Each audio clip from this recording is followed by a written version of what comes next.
All right. Hello, welcome. This is going to be our panel on ways to protect your stories from AI. And I'm Brianna, I'm a moderator, and I'm an author. And actually, as of a month ago, um, my role today is to moderate. So I'm going to let each of you just kind of introduce yourselves and what your background is. Go for it. Yeah, all right. So I'm TC Smith. I am primarily a science fiction and fantasy author. I released the second book of my epic fantasy trilogy last year, and book 3 is going to be coming out very soon, in September. I'm also a self-employed artist, so I make character art for other authors and covers and things. So yeah. Matthew? Hi, I'm Phillion. I am a superhero and fantasy author. I think I've been at this for 13, 14 years. I actually lost track of time for a little while there. And I don't even, somewhere between 11 and 13 books. I'm not sure. I haven't done a count lately, but Okay. and my other background is I actually was part of some research early on about the viability of AI and the data security of AI and stuff. So I've got sort of the technical background. I always joke around that everything that I've learned on this topic has been against my will. So I'm hoping that I can bring what I've learned from my non-author experience to the table here as well. Great. I think this is going to be a topic that a lot of authors are going to be interested in. So the term AI gets kind of thrown on everything from spell check to generative. So for the purposes of what we're talking about today, how would you define what we're going to call AI? I'll jump in.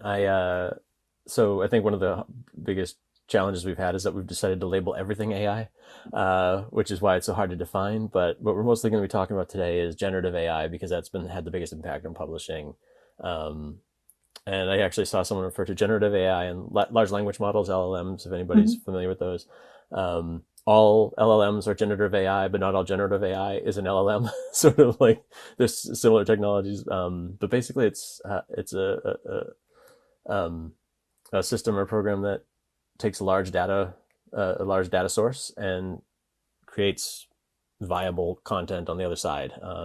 It is trained to give outputs based on what you request from it, based on what it's been trained on in terms of what kind of data it has access to. And for generative, that also includes artwork or video or anything like that. For speaking as a writer, but it's worth noting that anything that it's generating the content. Exactly, yeah. Right. So with that in mind, how can generative AI be a threat to writers? I think it is a bit of a loaded question. I think the main threat that comes to mind is that obviously with the amount of data that generative AI has been trained on, and the speed of the outputs, especially these days, it's very easy for say like someone to go, okay, I'm gonna plug a prompt into my AI and generate me a full-length novel. And that is already happening. That is currently happening. You see that lots and lots of AI-generated novels are flooding the market, which it kind of messes up the algorithm on websites like Amazon. And so as a reader, when you go into like you're searching for books on Amazon or wherever else, all you can see is AI generated works, and you might not want to see that. And so then that kind of pushes you away from looking for legitimate authors who have actual human written works. I can the other side of things. I love that you point out because it makes it difficult for the readers and makes it difficult for the authors to get their work out there. And for a lot of us, there's also the threat of having your work taken without you knowing it. Most of my books were included in that Anthropic lawsuit that everybody I hope everybody was following last year, where they found out that essentially, if your book was known enough to have been pirated by somebody somewhere along the lines, if your ebook was pirated, it was most likely uploaded to the sites that Anthropic pulled their training data from, which they settled. There was there's a payout, so that clearly it was not done in the right way. But the real threat there is that's your voice that's taken from you. And even if they paid every author that they took that stuff from the beginning, they didn't ask permission, so that's the start right there. But even if they had, that's taking your human voice and giving it to this machine that can then churn out that content for other people. And as a writer, the threat is if you're using an LLM or a generative AI to work on your book, you're actually using the words of other authors. So you're actually, it's impacting you as a writer, but also impacting your peers, because it's taking their voice without their permission to generate that thing that you're asking the machine to do. Right.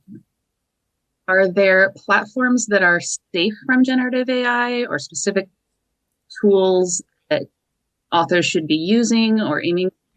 Can I share a funny story about this? So yeah, go for it. I was helping a team. They're a translation team, and translation is using a lot of AI right now because there's not enough translators and a lot of need for it. And they had a report that was by a consulting firm to look at this AI. Is it safe to use? Are they following the rules that we want it to use? Is the data that we put in there from our users safe for us to put in there, or is it going to be used by other people? And my team that I was working with on this were like, okay, this is very strange. Everything they've said in this report says that they're doing it right.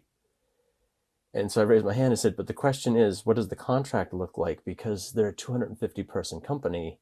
And if they're bought out by Microsoft or they're bought out by Google in a year, does that change whether the outputs that you're getting or whether the data you put in is it still secure? So I've racked my brains ahead of this call, like, what would I recommend an author use? And I don't know that there's anything that's permanently safe. Like Grammarly was good until Grammarly wasn't, right? Like there's been so many tools that were okay until they add it. And I mean, really, I can't say there's a platform that's safe. I would say know what you're stepping into before you put your foot down. And just you almost need situational awareness to use any kind of AI tool right now, because it could change. Even the ones that are safe, there's a risk that they will become unsafe later on. I don't know if TC, have you found anything that jumps out at you? I struggled myself. Yeah, no, I agree. I think these days it's so hard to find a platform that's like completely AI free and promises there's absolutely no AI. I think a lot of the time it's very much, picking the lesser evil and knowing like, oh, I can, I can live with this AI on this platform, or it's really just avoiding it where you can, but understanding that it is inevitable sometimes that you're going to come into contact with AI.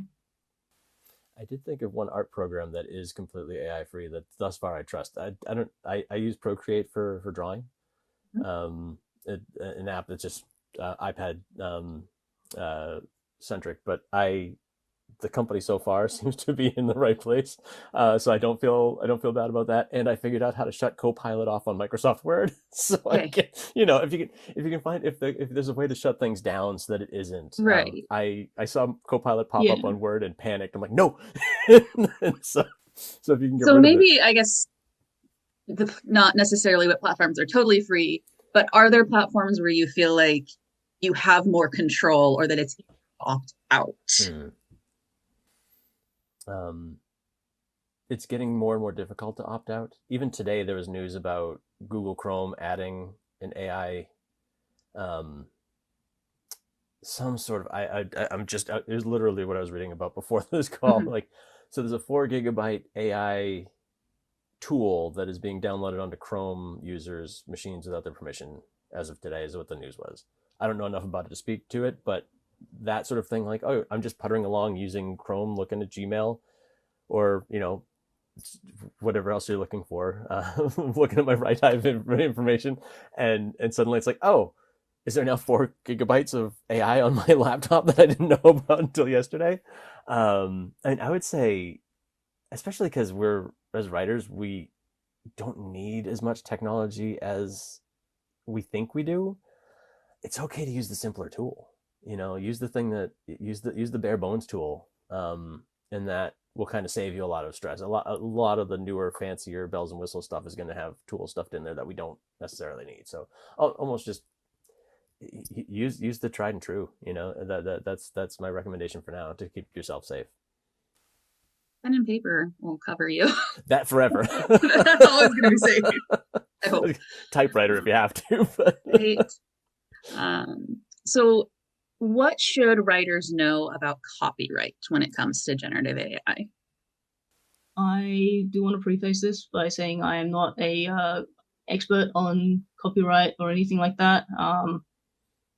But as far as I'm aware, most jurisdictions have ruled that generative AI cannot hold copyright.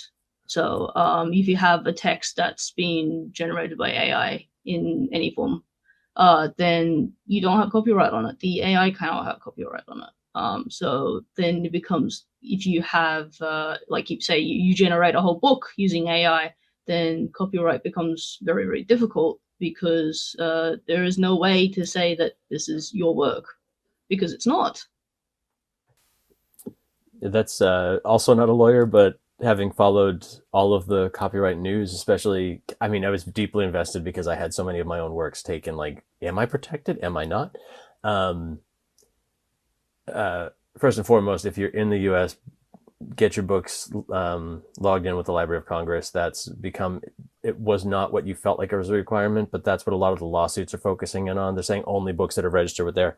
But yeah, right now, as of now, until they find, and I might sound a little cynical, but until they find a court that will agree with them, you know, until they have the right case before the right judge, AI generated content isn't copyrightable. There's some argument about whether if you used a tool, it might be copyrightable, but it's still fuzzy. And I think the risk that you want to know there is, do you want somewhere down the line for that to become your reputation? I think the copyright side of things is really a reputational harm to thing. Like I frequently laugh when I'll see folks that are really into, watching folks that write prompts get mad when other people steal their prompts. And my thought is always, Yes. You guys are so close to knowing why we authors are so stressed out. You're almost figuring it out. You're right there. Because they're like, somebody stole my prompt, or somebody stole my video that I made with AI and redid it. And I'm like, guys, you're right there. You almost understand the problem, you know? Yeah. And I think that's a level that I think every author, especially new authors who might not be aware, might not know, is anything that's put in. So when I was doing the research, I'm sorry for rambling a little bit, but this is actually the perfect microcosm. A consultant that I was working with said, okay, I found code that I wrote for another client in OpenAI. So what I recommend is don't put anything you value into any of these AI tools, because someone else could take it. And for him, it was like, this was, code for a programming the project. But then he goes, so I would never do anything that I value with it, but I use it to write love letters to my wife, and it's really good at that. And that was when I actually decided to get out of tech. I didn't want to do there anymore. But it was that whole idea of, he knows what's valuable to him is his code, but he doesn't understand that what was valuable to us as writers is that was definitely coming from, people that write love stories. It was mining people who write love stories to write love letters to his wife. And he didn't see any value in that. So that was okay to use for it. But that was copy. He was worried about his own copyright, or his own protecting his own intellectual property, and not really worried about what the creatives were losing. And that's something that we all need to be aware of anytime we use one of these tools, is what are we giving away of ourselves, and what are we taking from other people? are there tools, or I feel like my question is what tools, but since we established everything has AI now, are there tools or strategies that you think can protect us from Gen AI? Not really sure if there's any specific tool that'll stop your work from getting plagiarized or getting fed into machine, because if they're determined enough, they're going to be able to do it.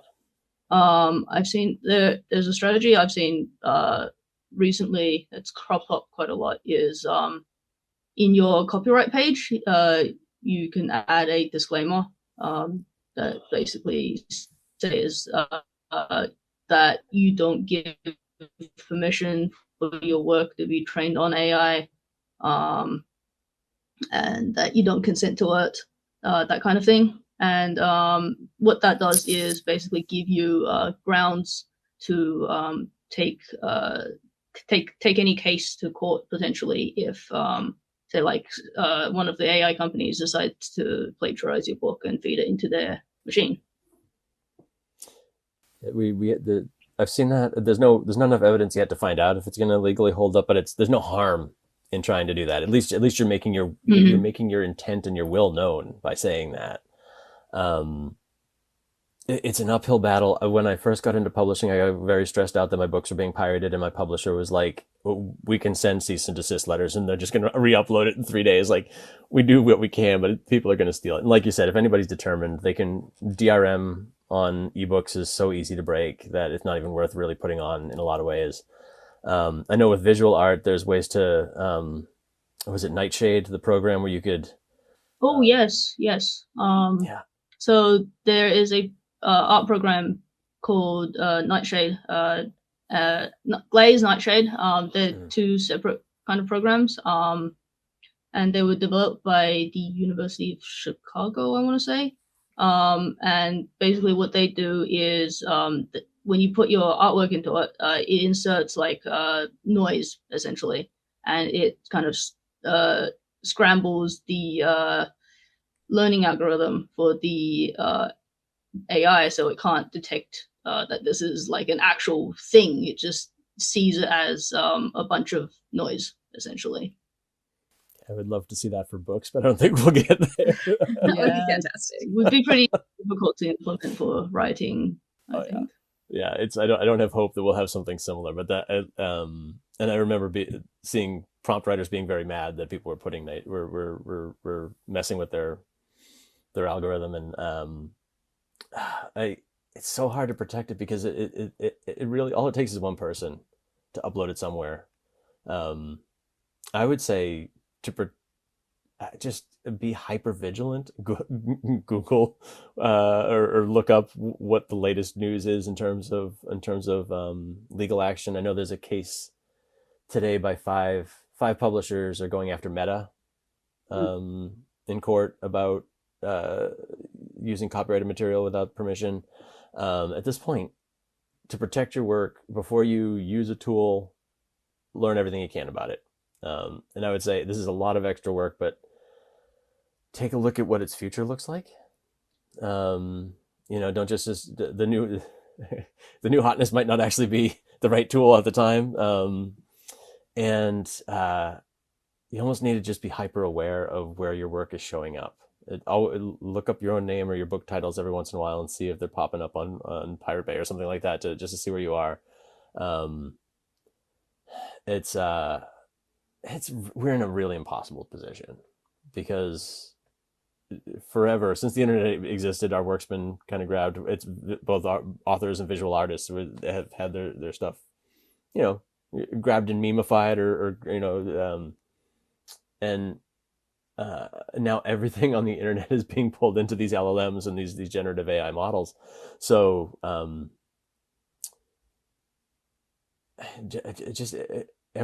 use caution at every step of the way. I feel terrible saying it. Someone was asking, where can you store your drafts?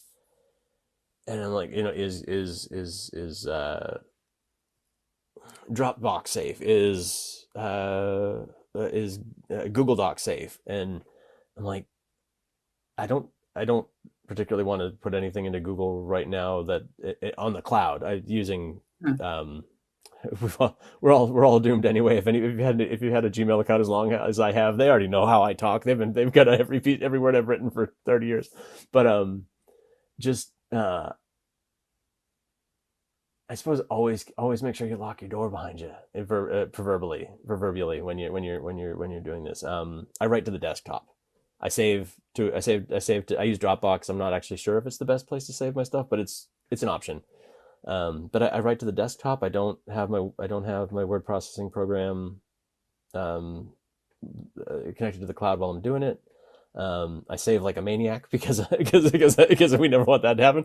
But just there's almost a need to go back in time a little bit to protect your work because and I suppose the one thing to remember for because we're going to have a lot of new writers out here, nobody is too small to not be of value to these people that are building the tools. All human language is worth grabbing and feeding into the machine because it gives it more to learn from. So even if you sold 3 copies of your book, be aware, So I know this wasn't in actually the original questions that I sent ahead of time, but just as we've been talking, it brings to mind AI detectors. Yeah. And do you have any thoughts in weighing in on that? Because I feel like I see authors being like, I put my work into an AI detector and it told me it was AI. So any thoughts for authors on using those or what those are actually looking at? I have big thoughts, but I want to shut up for a second and let TC. Yeah, and I no. think you have some thoughts too. So I am extremely against these AI detectors as a whole.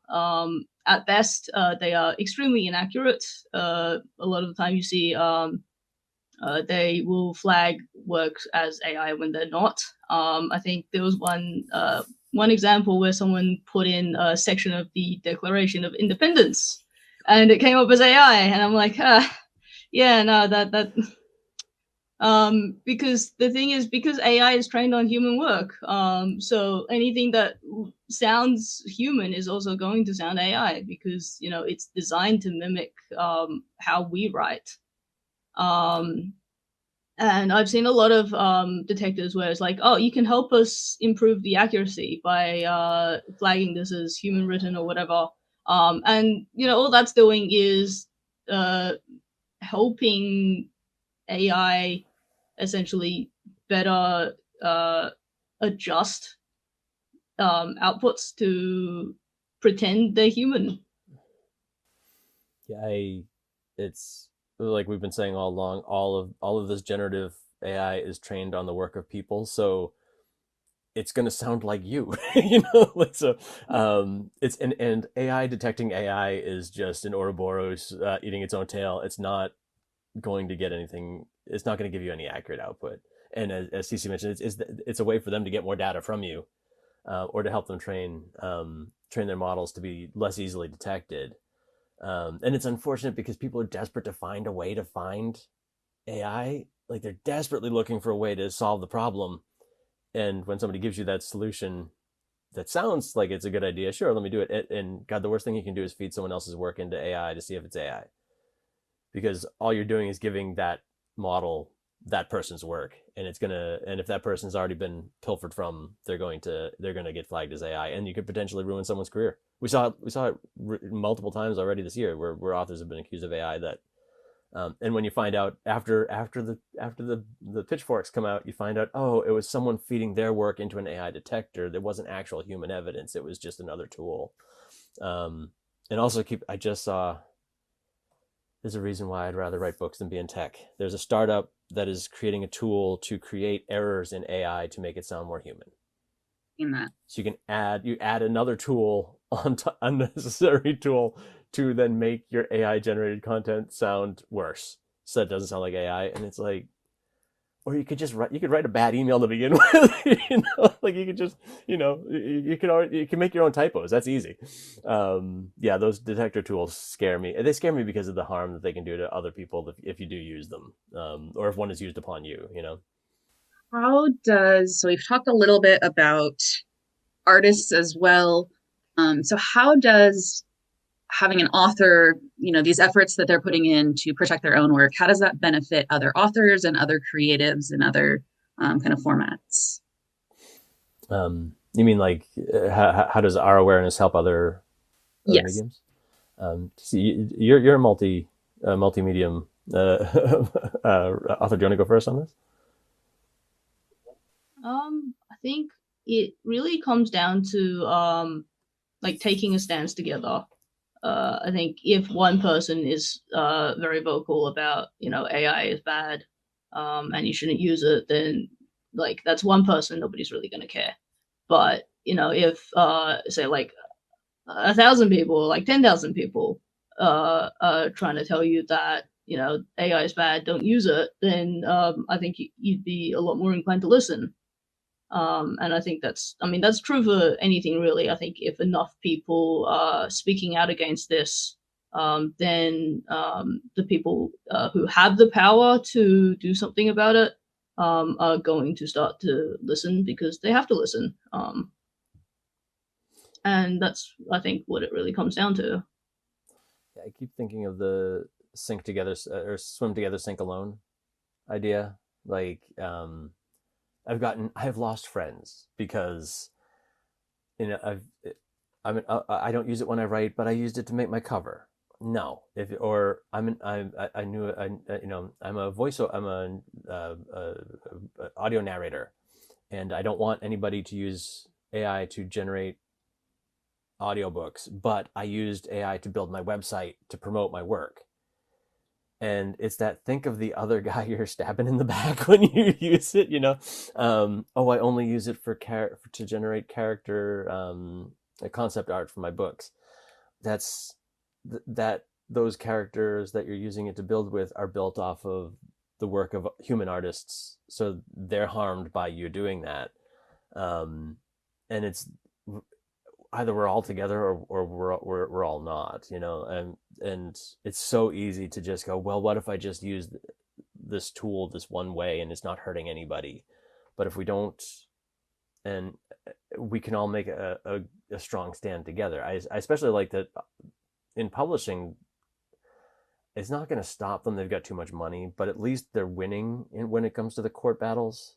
They're proving that this shouldn't be happening. And if writers can get some wins, then that can benefit visual artists and that can benefit filmmakers. But the minute one team gives up, then we all start to lose ground again. So really, it's let's link arms and protect each other, and think about the consequences to those other art forms.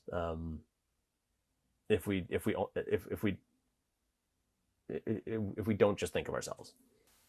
So that's kind of all of my really formal questions. I think brought up a lot of things that authors will be interested in.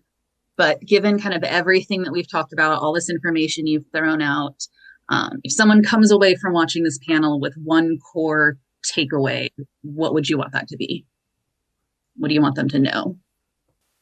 That it's kind of on all of us to understand the tools that we're using. And that there's a lot of money and a lot of effort going into making us want to use these things.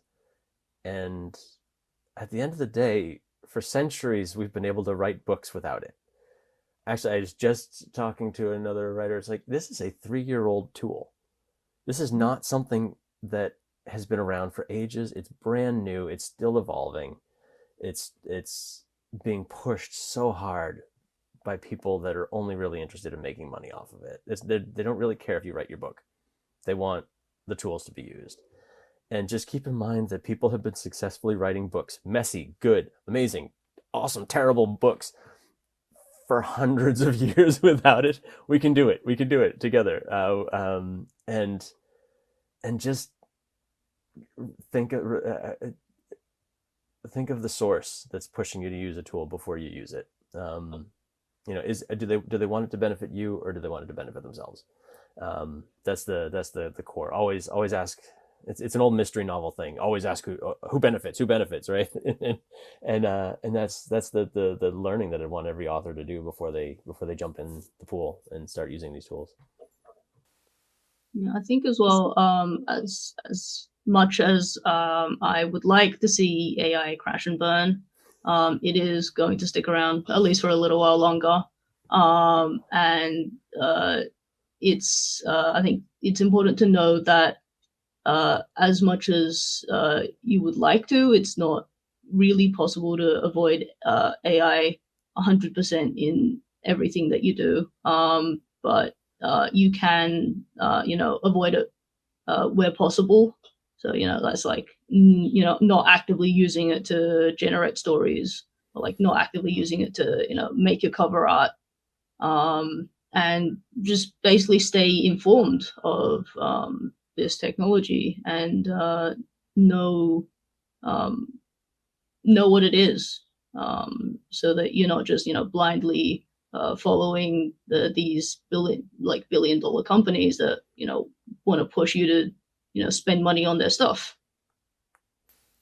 I think I'd like that you mentioned it not being avoidable. I think it's worth watching the public, because I laughed when you said I want to see a crash and burn, because I would love to see it crash and burn too. But watch the public perception, because that's part of how you're going to be perceived as an author. Are you an AI author? Are you an AI user as an author? Or are you telling stories from the heart? Are you telling stories that come from you as a human? And I do think if it sticks around, we're going to have two sides of the coin. And I know personally which side of the coin I would like to stay on. And I hope everybody will join me on that side of the coin too. And I think that's understand what the use of these tools will mean to your career long term, because it is changing so fast, and it's everywhere. So just use your head, I guess. Yeah. Yeah, I think those are good takeaways. I especially like just the look at who's pushing it. And I think, as we talked about, there's not necessarily platforms that are or aren't safe, but that's a big thing that authors can do, is kind of look at, what's pushing AI on them. So, any last thoughts before we wrap up? I wish I had tools that I could recommend. I feel bad whenever I just take a deep breath when someone asks for what is safe to use, and it's like, I don't know. Yeah, I always feel a little bad that I can't point people in the right direction, but I think that's probably a sign of where we are in terms of the technology. That's probably a sign of its relative safety, versus what we've been using for forever to write books. I think if you can't point to the safe place to cross the street, you probably shouldn't be crossing the street. The oncoming traffic is too fast. So. All right. Well, thank you both so much for joining me. I know we are across time zones, and so I appreciate you taking the time to chat with us for Write Hive. And we will, during the conference, have an opportunity as well for people to ask questions on this topic. So if there's anything that I haven't thought of, writers watching will be able to ask. Thank you so much.